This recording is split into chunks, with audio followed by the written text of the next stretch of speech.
कहानी की शुरुआत होती है तीन लापरवाह और एडवेंचर के भूखे नौजवानों से, जो समुद्र के बीच जेट स्की चलाते हुए मस्ती कर रहे होते हैं। चारों तरफ गहरा नीला पानी, खुला आसमान, और ये तीनों बिना किसी डर के तेज रफ्तार में लहरों को चीरते हुए आगे बढ़ रहे होते हैं। शुरुआत में ये सब उन्हें काफी मजेदार लगता है, लेकिन थोड़ी ही देर में उन्हें ये सब उतना एक्साइटिंग नहीं लगता। उन्हें लगता है कि असली मजा तो तब आएगा जब वो कुछ और ज्यादा खतरनाक करेंगे, और यही सोचकर वो बिना ज्यादा सोचे समझे जेट स्की को गहरे समुद्र की तरफ मोड़ देते हैं। अब वो ऐसी जगह पर पहुंच रहे होते हैं जहां ना कोई मदद है, ना कोई इंसान, बस चारों तरफ अनंत पानी ही पानी। कुछ समय बाद समुद्र के बिल्कुल बीचों बीच उन्हें एक अजीब सी जगह दिखाई देती है। ये जगह सामान्य समुद्र से अलग लगती है। दरअसल ये एक एटोल लैगून होता है। ये जगह आम तौर पर शांत होती है, लेकिन ज्वार आने पर थोड़ी देर के लिए समुद्र से जुड़ जाती है। जैसे ही वो इसे देखते हैं, उनके चेहरे पर एक्साइटमेंट साफ नजर आने लगता है। उन्हें लगता है कि उन्हें एक परफेक्ट जगह मिल गई है मस्ती करने के लिए, लेकिन उन्हें बिल्कुल भी अंदाजा नहीं होता कि यही उनकी सबसे बड़ी गलती साबित होने वाली है। धीरे धीरे, बिना किसी आवाज के, बिना किसी चेतावनी के, खतरा उनके चारों तरफ फैल चुका होता है। अचानक उनकी तेज रफ्तार से चल रही जेट स्की नीचे से किसी भारी चीज के टकराने से बुरी तरह हिल जाती है, और इससे पहले कि वो कुछ समझ पाते, जेट स्की पलट जाती है। सब कुछ इतना अचानक होता है कि किसी को संभलने का मौका ही नहीं मिलता। उनके हाथ से फोन छूटकर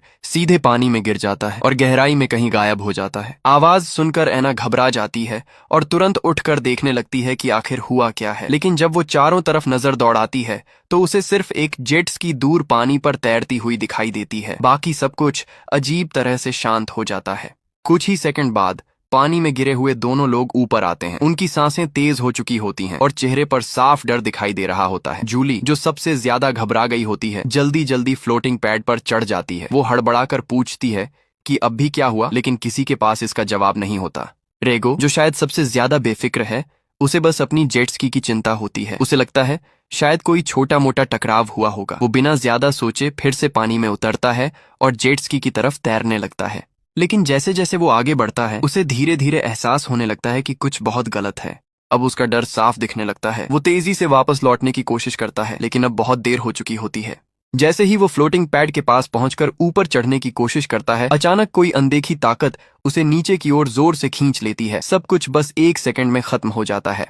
ऊपर मौजूद दोनों लड़कियां कुछ समझ ही नहीं पाती और अगले ही पल उनके सामने का पानी तेजी से लाल होने लगता है। उन्हें ये तो नहीं दिखता कि आखिर नीचे क्या है, लेकिन इतना समझ आ जाता है कि ये कोई सामान्य हादसा नहीं है। ऐना के दिमाग में तुरंत खतरे की घंटी बज जाती है। वो समझ जाती है कि अगर अभी भी उन्होंने यहाँ से निकलने की कोशिश नहीं की तो उनका भी वही हाल होगा। वो तुरंत फैसला करती है कि उन्हें पानी से जितना हो सके दूर रहना होगा। तभी उसकी नजर थोड़ी दूर एक उभरी हुई चट्टान पर पड़ती है और यहीं से शुरू होती है उनकी असली सर्वाइवल फाइट।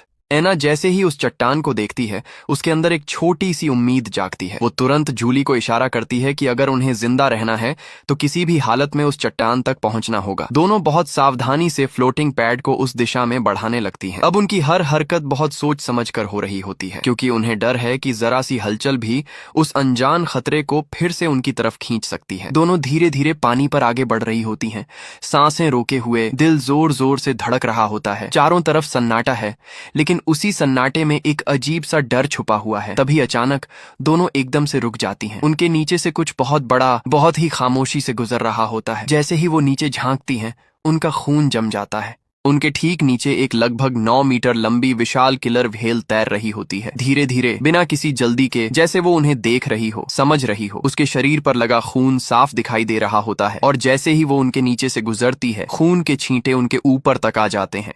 अब दोनों के चेहरे पर सिर्फ डर नहीं, बल्कि साफ मौत का एहसास नजर आता है। अब वो कोई रिस्क नहीं लेना चाहती। दोनों पूरी ताकत से चट्टान की तरफ पैड को धकेलने लगती हैं। इस बार वो धीरे नहीं, बल्कि जितनी तेजी से हो सकता है उतनी तेजी से आगे बढ़ रही होती हैं। उन्हें लगता है कि अगर वो उस चट्टान तक पहुंच गईं तो शायद बच सकती हैं। लेकिन जैसे ही वो चट्टान के बिल्कुल पास पहुंचती हैं, तभी अचानक उनका फ्लोटिंग पैड रुक जाता है, एक झटके में। और इससे पहले कि वो कुछ समझ पाएं, पैड पीछे की ओर खींचना शुरू हो जाता है। दोनों पूरी ताकत लगा देती हैं, हाथों से पानी को जोर जोर से मारती हैं, आगे बढ़ने की कोशिश करती हैं, लेकिन कोई फायदा नहीं। ऐसा लग रहा होता है जैसे कोई बहुत ताकतवर चीज उन्हें पीछे खींच रही हो।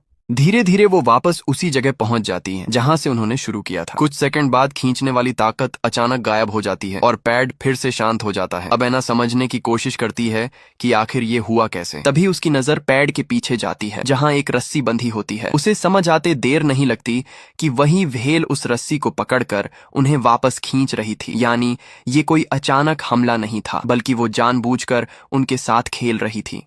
एना तुरंत उस रस्सी को पानी से बाहर खींच लेती है ताकि दोबारा ऐसा ना हो सके। लेकिन अब उसके दिमाग में एक और बात चल रही होती है। उसे याद आता है कि किलर व्हेल की इंटेलिजेंस काफी ज्यादा होती है, लगभग एक 15 साल के इंसान जितनी। और जिस तरह से वो अभी तक हरकत कर रही है उससे साफ है कि वो सिर्फ शिकार नहीं कर रही बल्कि खेल भी रही है। तभी एना की नजर व्हेल की पीठ पर जाती है और वो एक अजीब सी चीज नोटिस करती है। व्हेल की रीढ़ सीधी नहीं होती बल्कि थोड़ी मुड़ी हुई होती है। ये देखकर एना समझ जाती है कि ये व्हेल सामान्य नहीं है, ये लंबे समय तक कैद में रही है। क्योंकि जो व्हेल्स एक्वेरियम में रखी जाती हैं उन्हें खुलकर तैरने की जगह नहीं मिलती। वो बार बार एक ही दायरे में घूमती रहती हैं, जिससे उनकी पीठ पर एक तरफ का दबाव पड़ता है और धीरे धीरे वो टेढ़ी हो जाती है। इसके अलावा शो के दौरान बार बार पानी से बाहर कूदने की वजह से भी उनकी बॉडी पर असर पड़ता है। यानी साफ है ये व्हेल कभी इंसानों के बीच रह चुकी है। लेकिन असली सवाल ये है कि अब वो इतनी खतरनाक क्यों हो गई है। असल में ये व्हेल हाल ही में एक्वेरियम से छोड़ी गई थी। लंबे समय तक कैद में रहने की वजह से उसकी सेहत खराब हो गई थी और एक्वेरियम वालों को डर था कि कहीं वो मर ना जाए या कोई हादसा ना हो जाए। इसीलिए उन्होंने उसे वापस समुद्र में छोड़ दिया। लेकिन उन्होंने शायद ये नहीं सोचा था कि इतने सालों तक कैद में रहने के बाद वो अचानक खुले समुद्र में कैसे रिएक्ट करेगी। एना के दिमाग में ये सारी बातें तेजी से घूम रही होती हैं, लेकिन वो जानती है कि अभी इन सब के बारे में सोचने का वक्त नहीं है। सच्चाई ये है कि वो व्हेल उन्हें दुश्मन मान चुकी है और अगर वो ऐसे ही बैठे रहे तो वो एक एक करके उन्हें खत्म कर देगी। एना गहरी सांस लेती है, खुद को शांत करने की कोशिश करती है और फिर जूली की तरफ देखती है। वो उसे समझाती है कि अब उनके पास सिर्फ एक ही रास्ता है, किसी तरह उस चट्टान तक पहुंचना। वो लगातार उसे हिम्मत देती रहती है ताकि वो डर के कारण कुछ गलत फैसला ना ले। दोनों सही मौके का इंतजार कर रही होती हैं जब व्हेल उनके नीचे से हटे और उन्हें थोड़ा सा समय मिल जाए। लेकिन तभी जूली अचानक हिम्मत जुटाती है। उसके चेहरे पर डर साफ दिख रहा होता है, लेकिन फिर भी वो फैसला लेती है और अगले ही पल वो बिना कुछ कहे सीधे पानी में कूद जाती है। एना एक पल के लिए शॉक में रह जाती है। वो खुद डर के कारण वहीं रुक जाती है और जूली अकेली ही चट्टान की तरफ तैरने लगती है। जूली के अचानक पानी में कूदते ही सब कुछ और ज्यादा टेंशन से भर जाता है। एना अभी भी डर के कारण वहीं रुकी रहती है, लेकिन जूली अब पीछे मुड़कर देखने का रिस्क नहीं लेती। वो पूरी ताकत से चट्टान की तरफ तैरने लगती है। इस दौरान उसके बैग से सामान गिरकर पानी में फैलने लगता है, लेकिन उस वक्त उसे किसी चीज की परवाह नहीं होती। वहीं एना की नजर अचानक एक जरूरी चीज पर पड़ती है। उसके हियरिंग एड की बैटरी पानी में बहती जा रही होती है। वो तुरंत उसे पकड़ने के लिए आगे बढ़ती है, लेकिन तभी दूर से व्हेल फिर से उनकी तरफ आती हुई दिखती है। डर के कारण एना तुरंत बैटरी छोड़ देती है और वापस पैड पर चढ़ जाती है। इस बार व्हेल सीधे एना पर हमला नहीं करती, बल्कि उसका ध्यान जूली की तरफ चला जाता है जो पानी में तेजी से तैर रही होती है। जूली अब चट्टान के काफी करीब पहुंच चुकी होती है। उसे भी खतरे का एहसास हो चुका होता है, इसलिए वो बिना सोचे समझे चट्टान के किनारे पर चढ़ने की कोशिश करती है। पत्थर नुकीले होते हैं, उसके हाथ पैर छिल जाते हैं, लेकिन जान बचाने के डर में वो दर्द को नजरअंदाज कर देती है और किसी तरह ऊपर चढ़ जाती है। एना ये सब देखकर थोड़ी राहत की सांस लेती है, लेकिन खुद अभी भी वहीं फंसी होती है। वो तुरंत अपना बैग उठाकर जूली की तरफ फेंक देती है ताकि जरूरी सामान उसके पास पहुंच जाए। लेकिन इस जल्दीबाजी में एक गलती हो जाती है। फ्लोटिंग पैड से जुड़ी रस्सी फिर से पानी में गिर जाती है और दोनों इस बात पर ध्यान नहीं देती। चट्टान पर पहुंच चुकी जूली अब थोड़ा सोचने लगती है और उसे एक आइडिया आता है। वो एक पत्थर उठाती है और कहती है कि वो व्हेल का ध्यान अपनी तरफ खींचेगी ताकि एना को तैरकर यहाँ आने का मौका मिल सके। एना डर के बावजूद खुद को तैयार करने लगती है। वो अपने अंदर हिम्मत जुटाती है, खुद को समझाती है कि अब या तो जान बचानी है या सब खत्म हो जाएगा। लेकिन जैसे ही वो कूदने के लिए खुद को तैयार करती है, तभी उसके पीछे से अजीब सी आवाज आती है, जैसे कुछ घिसट रहा हो। उसे अचानक कुछ याद आता है और वो घबरा कर पीछे मुड़ती है। वो देखती है कि पानी में पड़ी रस्सी एकदम सीधी खींच गई है, जैसे किसी ने उसे पकड़ लिया हो। अगले ही पल फ्लोटिंग पैड तेजी से हवा छोड़ने लगता है और धीरे धीरे बैठने लगता है। अब एना के पास कोई विकल्प नहीं बचता, या तो वो वहीं रहे और डूब जाए या फिर पानी में कूदकर अपनी किस्मत आजमाए। आखिरकार वो हिम्मत जुटाती है और पानी में कूद जाती है। जैसे ही वो पानी में उतरती है, वो पूरी ताकत से तैरना शुरू कर देती है। उसके अंदर डर तो बहुत होता है, लेकिन अब उसके पास रुकने का कोई ऑप्शन नहीं है। हर सेकंड उसे लगता है कि नीचे से वो व्हेल उसे पकड़ लेगी, लेकिन फिर भी वो रुकती नहीं। काफी कोशिशों के बाद आखिरकार वो चट्टान तक पहुंच ही जाती है। जैसे ही वो ऊपर चढ़ती है, दोनों कुछ देर के लिए वहीं बैठ जाती हैं, थकी हुई, डरी हुई, लेकिन जिंदा। अब थोड़ी राहत मिलने पर वो अपनी हालत चेक करती हैं। जूली की जांघ बुरी तरह कट चुकी होती है, शायद चट्टान पर चढ़ते वक्त लगी थी। एना तुरंत अपनी जैकेट उतारती है और पत्थर की मदद से उसे फाड़कर पट्टी बना देती है। वो आधा कपड़ा जूली के घाव पर बांधती है और बाकी से अपने पैर का जख्म कवर करती है, क्योंकि कूदते वक्त उसका पैर भी किसी तेज चीज से कट गया होता है। दोनों किसी तरह अपने घावों को संभालती हैं और फिर थोड़ी देर बाद बैठकर सोचने लगती हैं। अब धीरे धीरे उन्हें पूरी सिचुएशन समझ आने लगती है। वो अंदाजा लगाती हैं कि शायद वो व्हेल गलती से ज्वार के समय इस लैगून में आ गई होगी और जब पानी वापस नीचे गया तो वो यहीं फंस गई। यानी उसके लिए ये जगह अब एक कैद बन चुकी है, बिल्कुल वैसे ही जैसे पहले एक्वेरियम था। और शायद इसी वजह से वो इतना आक्रामक हो गई है। वो किसी को भी इस कैद में घुसते हुए देखती है तो उसे दुश्मन समझती है और हमला कर देती है। ये समझते ही दोनों के चेहरे पर निराशा साफ दिखने लगती है। अब उनके पास ना कोई जेट स्की बची है, ना कोई रास्ता और ना ही कोई मदद। उन्हें सिर्फ एक ही उम्मीद बचती है कि कोई यहाँ से गुजरे और उन्हें देख ले। एना तुरंत बैग खोलकर सामान चेक करती है, लेकिन उसमें सिर्फ एक च्यूइंग गम और एक छोटा सा डिब्बा ही बचा होता है। बाकी सब पानी में खो चुका होता है। अब मजबूरी में दोनों वही च्यूइंग गम शेयर करती हैं। शायद यही उनका आज का खाना होता है। इसी बीच जूली को एक प्लास्टिक बैग मिलता है। उसे एक आइडिया आता है। वो उसमें हवा भरकर उसे बंद कर देती है। उसका प्लान होता है कि धूप की गर्मी से अंदर की नमी पानी की बूंदों में बदल जाएगी, जिससे उन्हें थोड़ा पानी मिल सके। हालांकि ये बहुत कम होगा, लेकिन इस हालत में वही उनकी जान बचा सकता है। एना उसे देखकर कहती है, तू तो जीनियस है, लेकिन जूली बताती है कि इसके लिए उन्हें कम से कम 8-10 घंटे इंतजार करना पड़ेगा। अब दोनों के पास करने के लिए कुछ नहीं होता। वो चट्टान पर सिकुड़कर बैठ जाती है, अपनी ताकत बचाने की कोशिश करते हुए, और बस इंतजार करती हैं। धीरे धीरे वक्त बीतता है और देखते ही देखते शाम हो जाती है। तभी अचानक उन्हें दूर से किसी जहाज की आवाज सुनाई देती है। दोनों एकदम से खड़ी हो जाती हैं और पूरी ताकत से मदद के लिए चिल्लाने लगती हैं, लेकिन जहाज बहुत दूर होता है। उनकी आवाज वहां तक नहीं पहुंचती और वो बस बेबस होकर उसे दूर जाते हुए देखती रह जाती हैं। जहाज के दूर जाते ही दोनों के अंदर की आखिरी उम्मीद भी जैसे धीरे धीरे खत्म होने लगती है। कुछ देर पहले तक जो उम्मीद जगी थी वो अब फिर से टूट चुकी होती है। एना और जूली दोनों चुपचाप बैठ जाती हैं, थकी हुई, निराश और अंदर से पूरी तरह टूट चुकी।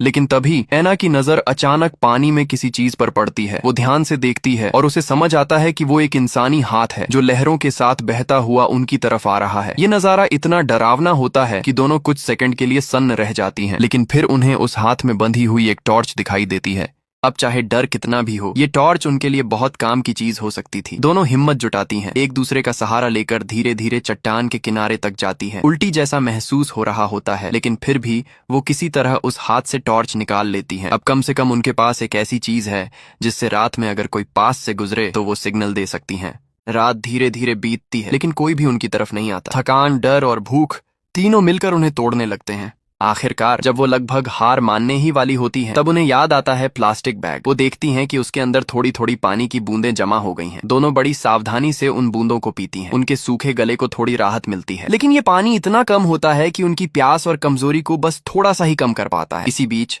एना को एक और बात याद आती है। कल उसने कुछ सीप देखी थी जो शायद खाने लायक हो सकती हैं। ये सोचकर वो एक बड़ा रिस्क लेने का फैसला करती है। वो धीरे धीरे पानी में उतरती है, हर सेकंड डरते हुए कि कहीं वो व्हेल फिर से ना आ जाए। जल्दी जल्दी वो कुछ सीप उठाती है और वापस चट्टान पर चढ़ जाती है। इस दौरान उसका माथा एक पत्थर से टकरा जाता है और हल्की चोट लग जाती है, लेकिन फिर भी वो किसी तरह खाना ले आती है। अब समस्या ये होती है कि उन सीप को खोला कैसे जाए। उनके पास कोई टूल नहीं होता। एना कुछ देर सोचती है और फिर मजबूरी में वो छोटा सा डिब्बा निकालती है। जैसे ही जूली उसे देखती है, वो तुरंत उसे रोकने की कोशिश करती है, क्योंकि वो कोई आम डिब्बा नहीं होता। वो एना के एक्स बॉयफ्रेंड की अस्थियों का डिब्बा होता है। यहीं से एना की जिंदगी की एक दर्दनाक सच्चाई सामने आती है। असल में एना पहले एक बहुत टैलेंटेड सेलो प्लेयर थी, लेकिन एक रात जब वो पार्ट टाइम काम कर रही थी, तब उसके साथ एक लूटपाट हुई। उसी घटना में उसके कान खराब हो गए और वो ठीक से सुन नहीं पाती। और सबसे बड़ी बात, उसका बॉयफ्रेंड जो उसे बचाने की कोशिश कर रहा था, उसी दौरान गोली लगने से मर गया। इस ट्रिप का एक मकसद ये भी था कि वो उसकी अस्थियों को समुद्र में बहा सके ताकि उसे आजादी मिल सके। लेकिन इस वक्त हालात ऐसे हैं कि भावनाओं से ज्यादा जरूरी जिंदा रहना है। आखिरकार दोनों मिलकर उसी डिब्बे के ढक्कन से सीप को तोड़ती हैं और अंदर का कच्चा मांस खा लेती हैं। स्वाद बेहद खराब होता है। बदबूदार, लेकिन वो उनकी जान बचाने के लिए जरूरी होता है। अब जब डिब्बा वैसे भी इस्तेमाल हो चुका होता है तो एना फैसला करती है कि वो यहीं पर अपने बॉयफ्रेंड की अस्थियों को बहा देगी। वो धीरे धीरे उन्हें पानी में छोड़ देती है और कुछ पल के लिए वो चुपचाप बैठकर उन्हें देखती रहती है। लेकिन तभी जूली के अंदर दबा हुआ एक राज बाहर आ जाता है। वो अब और सह नहीं पाती और सच बता देती है। वो बताती है कि सालों पहले जो लूटपाट हुई थी वो कोई इत्तेफाक नहीं था, वो उसी की प्लानिंग थी। एना ये सुनकर जैसे अंदर से टूट जाती है। जूली बताती है कि उस समय उसे पैसों की बहुत जरूरत थी। उसे पता चला था कि जिस रेस्टोरेंट में एना काम करती है वहां हर रात काफी कैश रहता है, इसीलिए उसने अपने एक जान पहचान वाले को ये काम करने के लिए कहा। लेकिन उस दिन एना ने शिफ्ट बदल ली थी और वो खुद वहां मौजूद थी और उसी वजह से वो हादसा हुआ जिसमें एना की जिंदगी बर्बाद हो गई और उसके बॉयफ्रेंड की जान चली गई। ये सच सुनकर एना पूरी तरह टूट जाती है। अब उसे ना जूली की कोई बात सुननी है, ना उसकी कोई सफाई। वो उससे दूर हो जाती है, यहाँ तक कि अपना हियरिंग एड भी निकाल देती है, जैसे वो उससे हर तरह का रिश्ता खत्म करना चाहती हो। लेकिन सच्चाई ये है कि वो कहीं जा भी नहीं सकती।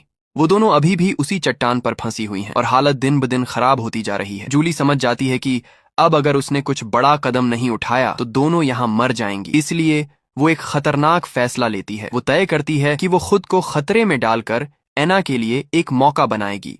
उसका प्लान होता है कि वो उस बीच किनारे की तरफ तैरेगी जहां से वो पहले इस लैगून में आई थी और उसी दौरान एना को मौका मिलेगा कि वो भी पानी में कूदकर किसी दूसरी चट्टान तक पहुंच सके। ये एक तरह से उसकी जान की कीमत पर एना को बचाने की कोशिश होती है। धीरे धीरे बिना कुछ बोले जूली पानी में उतर जाती है। चारों तरफ सन्नाटा होता है, लेकिन उसे पता है कि वो व्हेल कहीं ना कहीं उसे देख रही है। जूली जैसे ही पानी में उतरती है, ऊपर से सब कुछ शांत दिखाई देता है, लेकिन अंदर ही अंदर एक खौफनाक खेल शुरू हो चुका होता है। पानी की सतह पर अजीब सी शांति होती है, जैसे तूफान आने से पहले का सन्नाटा। जूली जानती है कि वो व्हेल कहीं ना कहीं आसपास ही है, बस सही मौके का इंतजार कर रही है। दूसरी तरफ एना, जिसने अपना हियरिंग एड निकाल दिया होता है, पूरी तरह इस खतरे से अनजान होती है। उसे ये भी पता नहीं चलता कि जूली कब चुपचाप चट्टान छोड़कर दूर तैरने लगी। जब एना पीछे मुड़कर देखती है और जूली को वहां नहीं पाती तो वो घबरा जाती है और जोर जोर से उसे वापस आने के लिए चिल्लाने लगती है। लेकिन अब बहुत देर हो चुकी होती है। जूली अपना फैसला ले चुकी होती है। अचानक पानी के अंदर से एक डरावनी सी आवाज गूंजती है, एक ऐसी आवाज जो सीधे दिल में डर बैठा देती है। जूली समझ जाती है कि व्हेल ने उसे देख लिया है। अब वो अपनी पूरी ताकत लगा देती है और तेजी से तैरने लगती है। हर स्ट्रोक के साथ उसकी जान बचने की उम्मीद जुड़ी होती है। कुछ ही पलों में वो विशाल व्हेल फिर से सामने आ जाती है और इस बार वो सीधे जूली के पीछे पड़ जाती है। एना ये सब देख लेती है और उसी पल उसे समझ आ जाता है कि ये सब जूली जानबूझकर कर रही है ताकि उसे एक मौका मिल सके। अब एना के पास सोचने का समय नहीं होता। वो बिना एक सेकंड गंवाए पानी में कूद जाती है और दूसरी दिशा में पूरी ताकत से तैरने लगती है। लेकिन तभी कुछ अजीब होता है। व्हेल जो जूली का पीछा कर रही थी अचानक रुक जाती है। जैसे ही उसे एना की हरकत महसूस होती है, वो तुरंत अपना रुख बदल देती है और एना की तरफ तेजी से बढ़ने लगती है। अब एना सीधे खतरे में आ चुकी होती है। वो घबराकर पास की एक दूसरी चट्टान की तरफ तैरती है और किसी तरह उस पर चढ़ जाती है। उसका दिल इतनी तेजी से धड़क रहा होता है कि जैसे अभी बाहर आ जाएगा। उधर जूली, जो अब भी जान की बाजी लगाकर तैर रही होती है, आखिरकार किसी तरह किनारे के पास पहुंच जाती है और जैसे ही वो जमीन को छूती है, उसे एक पल के लिए लगता है कि शायद वो बच गई और तभी किस्मत उसका साथ देती हुई नजर आती है। ऊपर आसमान में एक हेलीकॉप्टर उड़ता हुआ दिखाई देता है। दोनों के अंदर अचानक उम्मीद की एक किरण जाग उठती है। जूली पूरी ताकत से चिल्लाने लगती है, हाथ हिलाती है और यहाँ तक कि रेत पर बड़े बड़े अक्षरों में SOS लिख देती है ताकि ऊपर से साफ दिखाई दे। एना भी दूर से पूरी ताकत लगाकर इशारे करती है, लेकिन वो हेलीकॉप्टर बिना कुछ नोटिस किए धीरे धीरे दूर चला जाता है। ये पल दोनों के लिए पूरी तरह तोड़ देने वाला होता है। जूली का धैर्य अब खत्म हो जाता है। वो गुस्से और दर्द में आसमान की तरफ देखकर चिल्लाने लगती है, किस्मत को कोसती है, खुद पर गुस्सा करती है। लेकिन उसी गुस्से और निराशा में वो एक बहुत बड़ी गलती कर देती है। उसे ये एहसास ही नहीं होता कि वो अभी भी खतरे के बिल्कुल पास खड़ी है। अचानक नीचे से एक जोरदार झटका लगता है। जूली जमीन को पकड़ने की कोशिश करती है, अपने नाखूनों से मिट्टी खोदने लगती है ताकि खुद को पानी में घसीटे जाने से रोक सके। कुछ सेकंड के लिए ऐसा लगता है कि वो बच जाएगी, लेकिन अगले ही पल वो व्हेल उसकी टांग को जड़ से पकड़कर जोर से खींच लेती है। उसकी टांग पूरी तरह फट जाती है। इतनी भयानक चोट के बाद जूली ज्यादा देर तक जिंदा नहीं रह पाती। कुछ ही देर में वो खून बहने से वहीं मर जाती है। एना ये सब दूर से देखती है और अंदर से पूरी तरह टूट जाती है। अब वो पूरी तरह अकेली रह जाती है, ना कोई दोस्त, ना कोई मदद, बस चारों तरफ मौत का डर। वो जिस चट्टान पर होती है वो किनारे के और करीब जरूर होती है, लेकिन बहुत छोटी होती है। वो मुश्किल से खुद को संभाल पाती है और डर के मारे हिल भी नहीं पाती।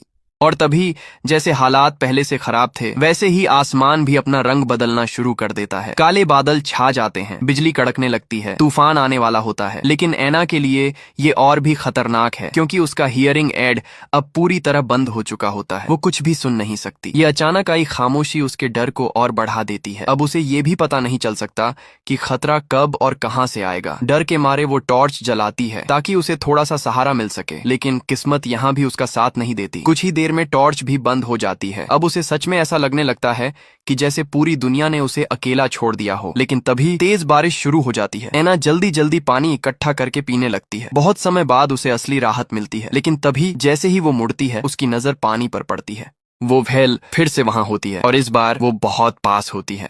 ऐना ध्यान से देखती है और उसे व्हेल की आंख के पास एक लंबा सा निशान दिखाई देता है। उसे अचानक एहसास होता है ये व्हेल भी शायद दर्द से गुजरी है, कैद में रही है और अब भी एक तरह से फंसी हुई है। एक पल के लिए ऐना को उसके लिए थोड़ा सा एहसास होता है, लेकिन वो जानती है या तो वो बचेगी या ये व्हेल। दोनों नहीं। वो दूर जूली की लाश को देखती है और उसी पल उसके अंदर कुछ बदल जाता है। अब वो डरने वाली नहीं है, अब वो लड़ने वाली है। उसी वक्त आसमान में बिजली चमकती है, जोरदार गरज होती है और ऐना समझ जाती है यही मौका है। वो बिना सोचे समझे चट्टान से पानी में कूद जाती है और पूरी ताकत से किनारे की तरफ तैरने लगती है। हैरानी की बात ये होती है कि इस बार व्हेल उसे रोकती नहीं। असल में तूफान की वजह से पानी में इतना शोर होता है कि व्हेल का इकोलोकेशन सिस्टम गड़बड़ा जाता है और वो सही से शिकार नहीं कर पाती। इसी मौके का फायदा उठाकर ऐना किसी तरह किनारे तक पहुंच जाती है, थकी हुई, टूटी हुई लेकिन जिंदा। वो सबसे पहले जूली के लिए रेत में एक छोटी सी कब्र बनाती है और फिर खुद को संभालने की कोशिश करती है। तभी उसे याद आता है जूली का फोन वाटरप्रूफ था और शायद जेट स्की के स्टोरेज में रखा था। अब वो आखिरी बार रिस्क लेती है। वो फिर से पानी में जाती है और इस बार किस्मत उसका साथ देती है। वो बैग निकाल लेती है। उसमें फोन के साथ एक चीज और होती है, एक सेलो का छोटा सा पार्ट जिसे जूली उसे गिफ्ट देने वाली थी ताकि वो अपनी पुरानी जिंदगी फिर से शुरू कर सके। लेकिन इस वक्त फोन ज्यादा जरूरी होता है। वो बाकी चीजें छोड़ देती है और फोन से मदद बुलाने की कोशिश करती है, लेकिन तभी फिर से पानी में हलचल होती है। तूफान खत्म हो चुका होता है और इसका मतलब व्हेल अब फिर से पूरी तरह सक्रिय है। ऐना समझ जाती है कि अब बचने का सिर्फ एक ही रास्ता है, सीधा मुकाबला। वो पानी के अंदर जाती है, नीचे पड़े उसी म्यूजिक पार्ट को उठाती है और जैसे ही व्हेल उस पर हमला करने आती है वो पूरी ताकत से उस पर वार कर देती है। व्हेल की एक आंख खराब हो जाती है और उसी वक्त ज्वार आने लगता है। अब वो लैगून फिर से समुद्र से जुड़ जाता है। अब बदला लेने के बजाय वहां से निकल जाती है और ऐना आखिरकार बच जाती है। वो लाइफ जैकेट पकड़कर पानी पर तैरती रहती है और मदद का इंतजार करती है। यहीं पर कहानी खत्म होती है।